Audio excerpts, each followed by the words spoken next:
Ay, magandang hapon po sa lahat ng aking kasistiran. Amen, brother. Amen. Praise the Tama, Lord. dumating din si brother daw. Oo. Brother! Huwag mo kaming kalimutan. Sa darating na halalan. At nung nagpupuli ulit sa Panginoon, sabi ko ay nandirito na naman. Ginawa sa akin schedule ng aking prayer meeting.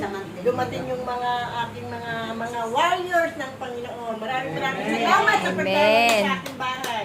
Lalo pagpapalain niyo. Amen! Praise the Lord! Puro warriors ng Panginoon yan dito.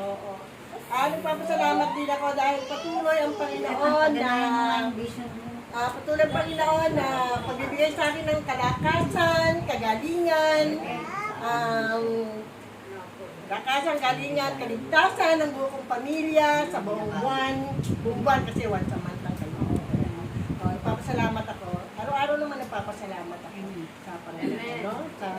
Sana linawa na hindi magsawang Panginoon ang magkakaloob sa akin ng kalakasan, lalo na sa aking spiritual na pangangailangan, at saka sana hindi rin magsawang Panginoon sa pagkakaloob sa akin ng mga biyaya, lalo na sa financial, para makapasaya pa ako at makapabusog pa ako ng aking mga alam para salamat po. Sabi ni Lord,